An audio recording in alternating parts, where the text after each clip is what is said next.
একটা দল বড় হলে নানান ধরনের এই ধরনের ঘটনা হতে পারে এবং যারা করেছে তাদেরকে আমাদের দলের যে ডিসিপ্লিনারি কমিটি আছে তাদের বিষয়টা দেখে নেবে। কিন্তু চোখে আঙুল দিয়ে ওয়েস্ট বেঙ্গল সরকারকে দেখিয়ে দিচ্ছে যে কোথায় কোথায় ভুল।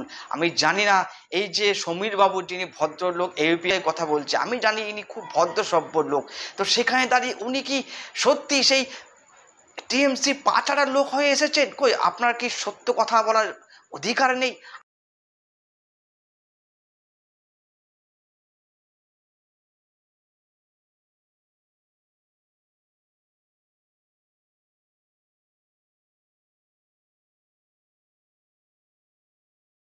মানে দ্বিধাগ্রস্ত চিন্তান্বিত হবেন যে এইখানে যেখানে এই ধরনের ঘটনা ঘটে আমার ছেলে বা মেয়ে কতটা সুরক্ষিত, যে এই কলেজে কি আর পাঠাবো। আমি ওর সঙ্গে একমত যে এর পরে আর কোনো অভিভাবিকা তারা এই কলেজে তিনবার মানে দ্বিধাগ্রস্ত চিন্তান্বিত হবেন যে এইখানে যেখানে এই ধরনের ঘটনা ঘটে আমার ছেলে বা মেয়ে কতটা সুরক্ষিত, যে এই কলেজে কি আর পাঠাবো। আমি মন্ত্রীর সঙ্গে তার এলাকার তৃণমূল কর্মীদের সংঘাত আজকে দেখালাম, এবং যে সে মন্ত্রী নন, রাজ্যের অত্যন্ত প্রভাবশালী মন্ত্রী সিদ্দিকুল্লাহ চৌধুরী, সাধারণভাবে যার হুমকি রাজ্যবাসী শুনতে অভ্যস্ত, নিজের কেন্দ্রে নিজের দলের লোকেদের হুমকির মুখে তাকে পড়তে হলো, গাড়ি ভাঙচুর হলো, বয়স্ক মানুষ চোট লাগলো, কার্যত নিগৃহীত হলেন। আমি বলছি বৈশ্বনাথদার কাছে যাব যে এ তো অভিযোগ একেবারে সরাসরি দলের কর্মীদের বিরুদ্ধে নিজে করছেন, আর বলছে পুলিশ দাঁড়িয়ে থেকে দেখেছে। একটা দল বড় হলে নানান ধরনের এই ধরনের ঘটনা হতে পারে এবং যারা করেছে তাদেরকে আমাদের দলের যে ডিসিপ্লিনারি কমিটি আছে তাদের বিষয়টা দেখে নেবে।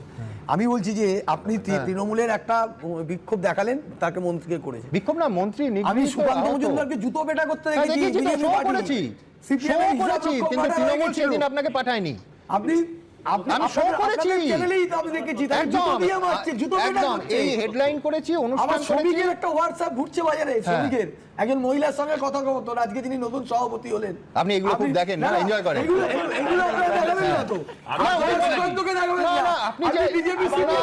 আপনি যে খাটের ভিজুয়ালটা বলছেন, আমি বুঝতে পেরেছি বৈশ্বনাথ দা ওই খাটটা খুব দেখতে পছন্দ করছেন, কিন্তু কোনো পেশাদার চ্যানেল কি খাটের ভিজুয়াল, খাটের ফুটেজ দেখাবে?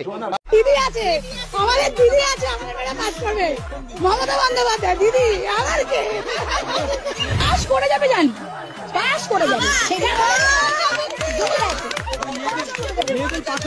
দিদি তো বলেইছে পাস ফেল বলে গেছে, পাস ফেল বলে গেছে। দিদি 1000 টাকা করে দিচ্ছে, আমাদের স্বামীর কাছ থেকে হাত পাততে হচ্ছে না, দিদি দিচ্ছে 1000 টাকা, তাহলে খুব খুশি, আমাদের খুব খরচা চলে যাচ্ছে, একদম খুব খুশি। এই ঘটনা খেলবে দিদি? হ্যাঁ নিশ্চয়ই খেলবে। रुको जरा सबर करो।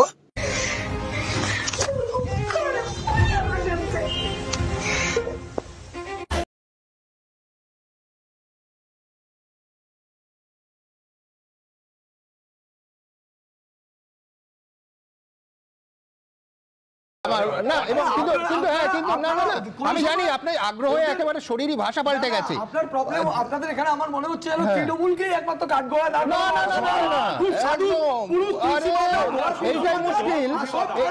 এইটাই মুশকিল যে অন্যদের সমালোচনাগুলো আপনারা দেখেন না, কিন্তু আমার প্রশ্ন অন্য, সেটা হচ্ছে দুটো শব্দ দেখবেন কমন, মানে সিদ্দিকুল্লাহ চৌধুরী তাকে যারা নিগ্রহ করেছেন তাদের বলছেন তোলাবাজ আর চিটিংবাজ, আর সেই যারা নিগ্রহকারী তারা ক্যামেরায় বলছেন যে মন্ত্রী হচ্ছেন তোলাবাজ আর চিটিংবাজ।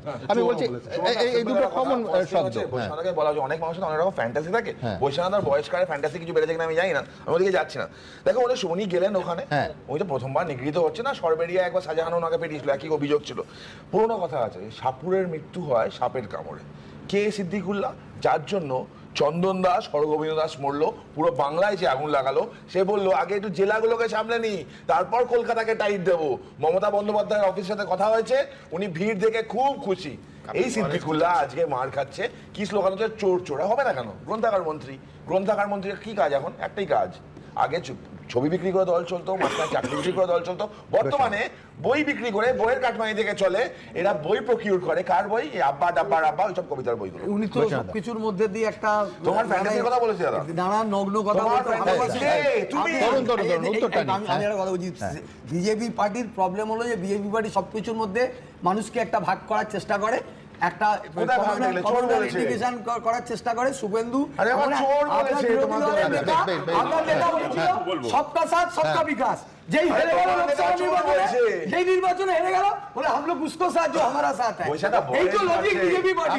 আমি বৈশ্বনাথদার এই অংশের সঙ্গে একমত, তার কারণ আজকে শ্রমিক ভট্টাচার্য যা বলেছেন সেখানে নিয়ে আমার প্রশ্ন থাকবে, কিন্তু তার আগে দ্রুত একবার আপনাদের দেখাবো যে যেহেতু পুরনো প্রসঙ্গ উঠলো, 2025 সালের 10ই এপ্রিল ওয়াক অফ আন্দোলন নিয়ে কলকাতা সমাবেশ থেকে এই কলকাতায় যেখানে দাঁড়িয়ে বলছেন সেই শহরটাকে অবরুদ্ধ করার কথা বলেছিলেন এই সিদ্দিকুল্লাহ চৌধুরী। আমরা হতবাক হয়ে গেছিলাম, এর লজিক কি?